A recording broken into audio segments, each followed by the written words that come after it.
Hey, how's it going? It's bigSHow, theGod. So today's topic is skeptical. So this is a mindset thing I have, or a way I have of thinking about things. And skeptical for me is a good way to frame how I think about things all the time. And I think this is how I lead to my other podcasts about reviewing, analyzing, change, all those subsets have a skeptical way of looking at those things.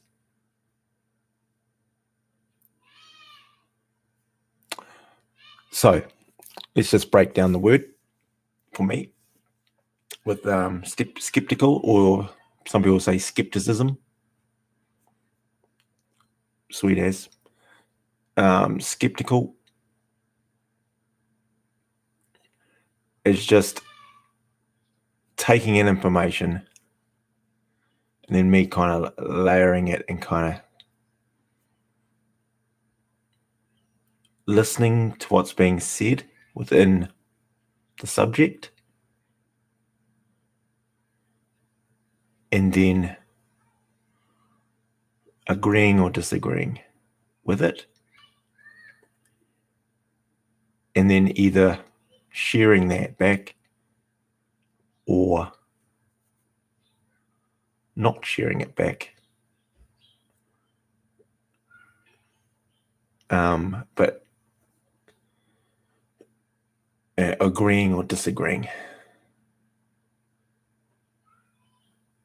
So that's skeptical for me, and a skeptical mindset. So skeptical thinking, that leads me to questioning. So I question what was said. Then once I question everything, that leads to more listening. Then that leads to more questioning, so on and so on. And that can be framed as, in a positive light, curiosity, being curious about things. Why? What are you talking? Where's that come from? Give me some more information, research some more, read some more, learn some more. So skeptical encourages that. And then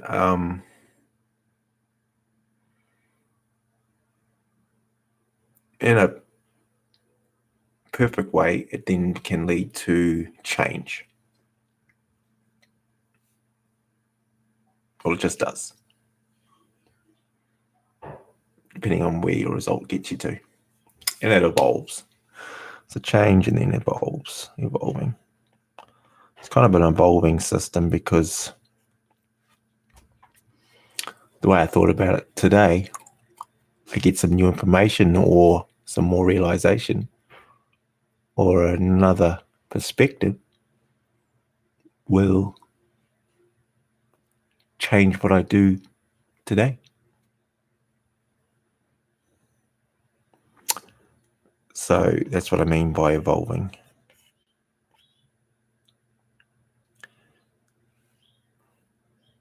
So that's the basic kind of framework with skeptical thinking that I'm trying to frame in this cast. So there's the benefits. I guess I touched on some of them, but I think it reduces my bias I may have a tendency. And generally, bias for me is what I thought of and was comfortable with and used to before. seems the older I get, the more I challenge my biases to how I thought about things or viewed things or judged others and judged myself.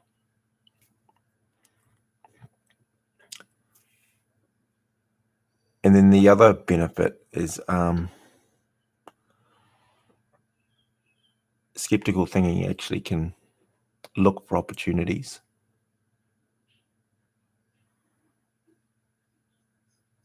It can reduce the biases. It can look for opportunities. And what I mean by look for opportunities, when you're skeptical and you question and you're curious, and then you start making changes, all of a sudden, opportunities are more likely, are more probable, or more, you frame it more as an opportunity. It's like being uncomfortable. You can frame that as being an opportunity to learn. People say, well, why do you want to be uncomfortable? You know, well, I've been avoiding this for a long time. I kind of know I have. I've framed it as that I'm avoiding. So you can be uncomfortable. But then when you overcome that avoidance, all of a sudden there's an opportunity there, either with the person or the subject matter or whatever it is that you were avoiding, that you managed to work through. Other things become clearer and opportunity pops in there as a way of framing it, right? Which wasn't there. It was always there. It was just your perspective and where your head was and how you were thinking about that thing, or how you were manifesting that, is why you're avoiding it. Some emotional piece you got over or worked through. You might not be over it. You might just have worked through it in that instance, had the awareness to do that. That enables you to generally be more active in the next thing. So that's what I mean by opportunities come. And they have for me, anyway.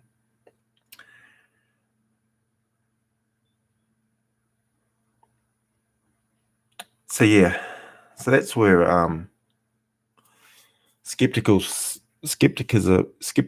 and skeptical thinking can really layer on top of your structure, pillars that you have in life. You layer the questioning and the skeptical thinking on in there amongst it. It really takes some real life. And I think it's a key component to questioning, because it is uncomfortable. Whether we like it or not, we're influenced by everything around us, humans, acts, history, things that were done. Whether I like it or not, I'm influenced by that. The choices I'm making, where I was influenced by. And the more aware you are, that's pretty much it. You're just more aware of it. So what's an example of this? I guess a big one for me is so I call myself bigSHow, theGod. Okay.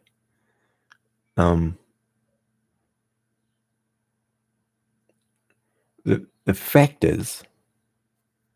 first is that I'm not a God. Correct? But we both knew, or I know and everybody else knows, that it was a myth, or that it was just made up. So that's cool. Where I struggle with is that what makes any other God any different? it was a human that made it up. That's probably more likely. There's no evidence of it. There's no scientific validation for it. There's no provable evidence for it. And that's my position. It's my opinion. And that's where my skeptical thinking has got me, from the questions I've asked, from what I've researched, from what I can see. And every other claim that has been made in conjunction with it, regardless of how it has holes. I don't know if I watched a YouTube video this morning about Jordan Peterson. He seems quite a popular guy. And I like a lot of his stuff. Talks stuff about how the mind works and operates, and a bit of a psychologist. That's all good. But I struggle. I struggle once you start invoking something that is not evidence-based. Because, in my opinion, whatever structure we have, if you built it on something without evidence, the foundations aren't very unstable for me mentally. And there's no other things around me that I would base on that, And so one of the examples he gave, because he's a Christian and he's into Jesus Christ, and he thinks that's all real and true. And that's where we part ways. Because that skeptical, rational, logical, scientific foundation and fundamentals don't correspond with the supernatural, mythological,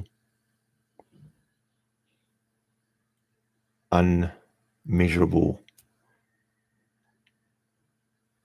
untangible prophecies,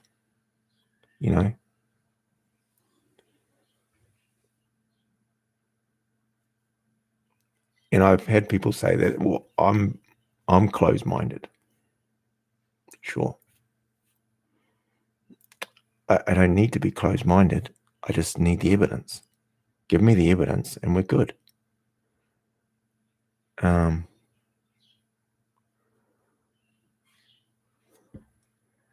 yeah.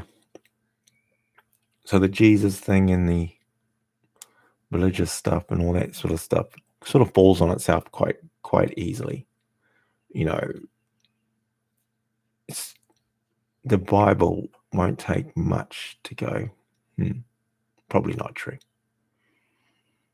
We can make arguments about certain parts of it that are useful, but I could make arguments for Harry Potter being useful. Some of the statements he's made, or some statements that Superman or Batman has made. I personally like Batman and Superman. I got no problem with it. I got stuff over here. I like mythological superheroes and villains and all those stories. But that's where it ends. We're being honest and truthful that they're not real. But it sparks my curiosity, sparks my creative mind. I enjoy fantasy. I enjoy myths. But that's it. There's no claim for truth in there. Let's not kid ourselves that this is true. Regardless if I'm indoctrinating you at 5 years old, which seems to be the case for most of it. and having the ability to question would lead you down this path, I guess. So maybe it's a skill and it's difficult to do. Because one of the videos I saw of Jordan, he looked like he was struggling with his intelligence levels of actually questioning how he's believing this when rationally and logically it's not true. And I guess you're going to fight that all the way. Something I think is we can go real simplistic and just say, well, is a heaven true and a hell? Sounds very controlling statement to me. Sounds very wishful. Even the concept itself is like, it sounds like something I can use to control everybody. Go to bed or you'll go to hell forever. Yeah, that worked. That worked for a little while. It worked for a little while when I was 5. Didn't work. Didn't work when I was 6. Trust me. Because I couldn't give a shit.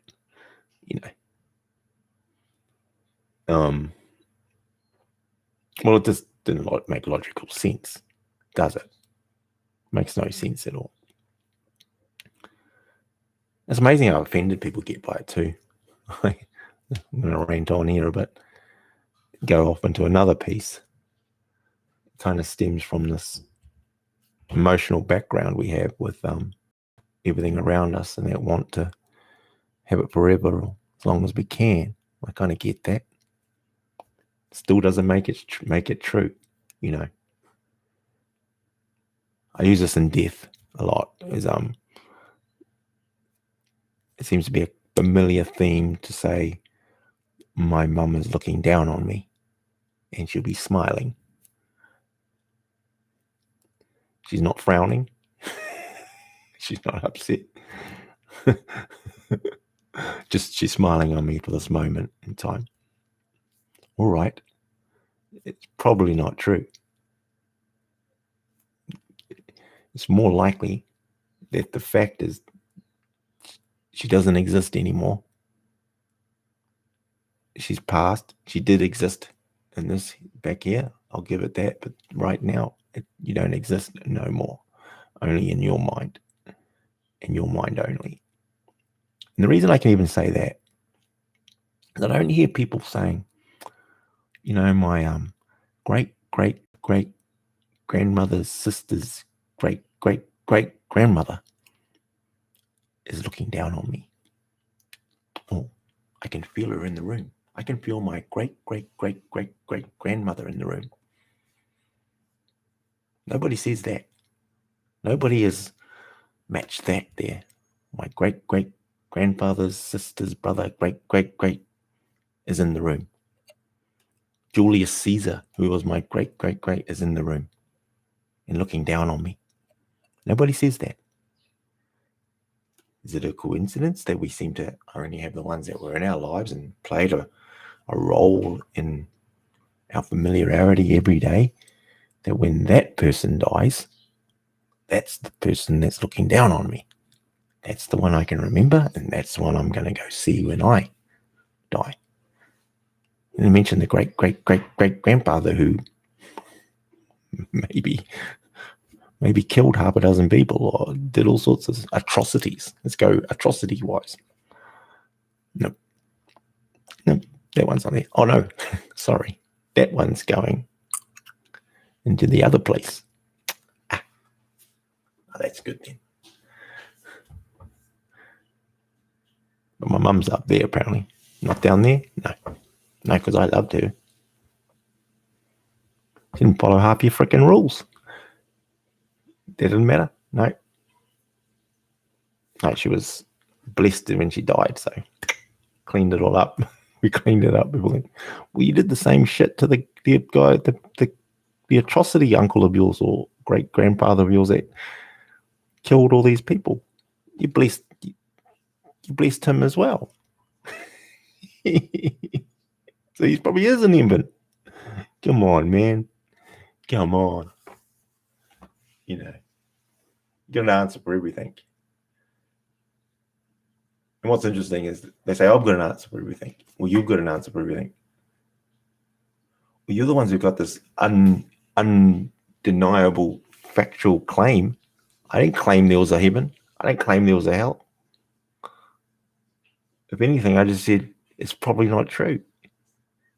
I'm pretty convinced it's not true. It makes no fucking sense. It's irrational. It's illogical. It's just complete stupidity overall. And I know that offends people. So I don't sit here saying that to everybody. There's no point. It's okay, being offended. So now that you're offended, so that changed the freaking, so that made it what? What did that do? You're offending me by telling me these fairy tales. By telling me these fairy tales are true. That's offensive. No, it's not. It's not offensive that I'm going to see my mother when I die. Okay. Look, carry on thinking what you're thinking. You can do that. Don't push it onto me like it's a fact. Don't push it onto me like it's a truthful event that's going to happen. It's more probable that it ain't. We've had no evidence of any of it. Your personal experience is not evidence. I hate to tell you that. It is not evidence for fuck all. It's evidence of stupidity. It's evidence of being irrational, unscientific. What's another word? Illogical. You're illogical, irrational, and unscientific. The amount of people that want to bring scientific evidence. It's scientific evidence. We Noah's Ark must be true because we found this dent in the earth somewhere where we found a boat. Yeah. Oh fucking hell. I can go on a boat right now out in the harbour and not see any land and say to myself, the whole world, everything I know of. They thought the freaking world was flat back then anyway. But then let's just leave it to that the world is what it is. You don't know the fucking whole world's flooded. How do you know? You could sail another couple of kilometers and then there's this thing called the United States of America. I don't even know they were. Correct me if I'm wrong. Noah didn't even know fucking the United States of America existed. So as far as I'm concerned, he could have been in his boat. He fell asleep, woke up, and fucking hell, the whole world's flooded because it rained fucking a couple of hours last night. Give me a break, mate. And you had a couple of chickens and a fucking whatever animals were around at the time on the boat. Yeah, there was a flood. Okay, it flooded 5 kilometers of your fucking neighborhood. Doesn't mean the world was underwater. So, give me a fucking break, mate. A story of Noah's Ark back then, and we're looking for fucking scientific evidence for it. You're a laugh. You're a fucking laugh, mate.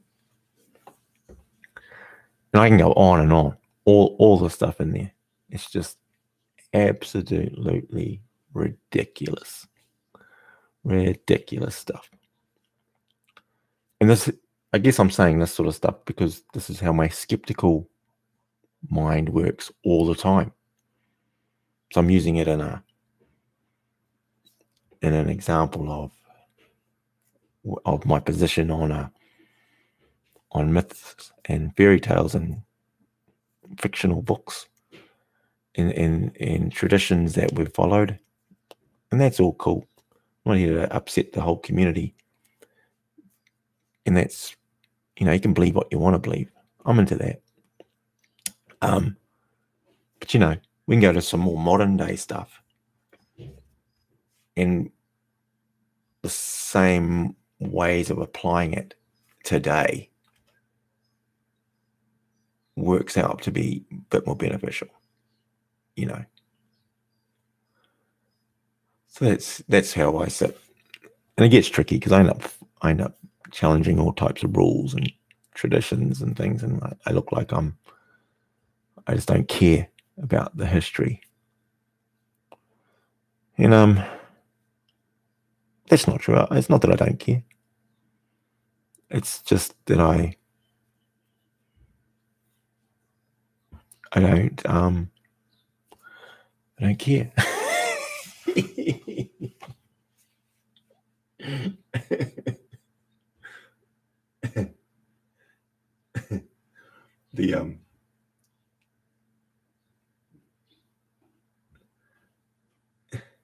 And it makes no difference whether I care or not.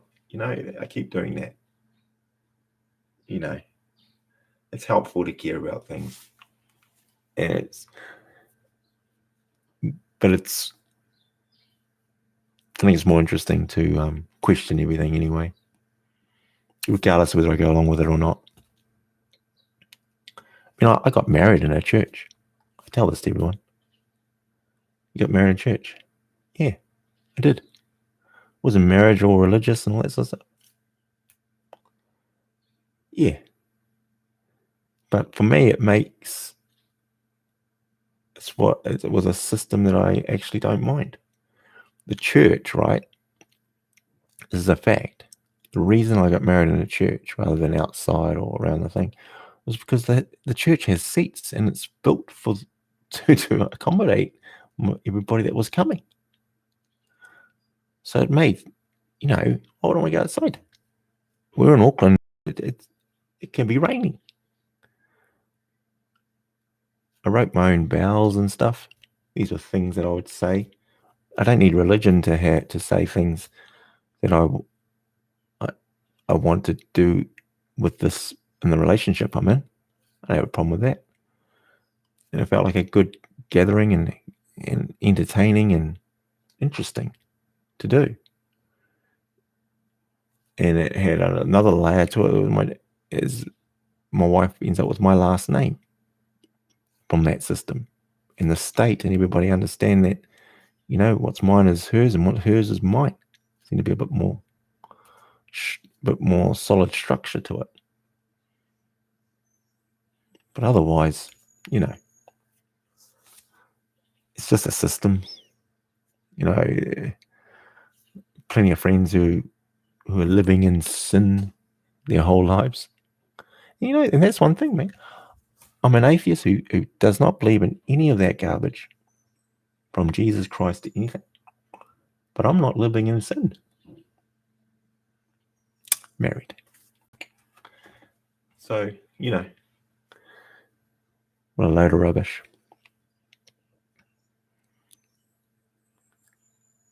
So I'm not void of following stuff. I just pick and choose it. And I have a reason. Some of the stuff I've followed, I didn't really know I was following it,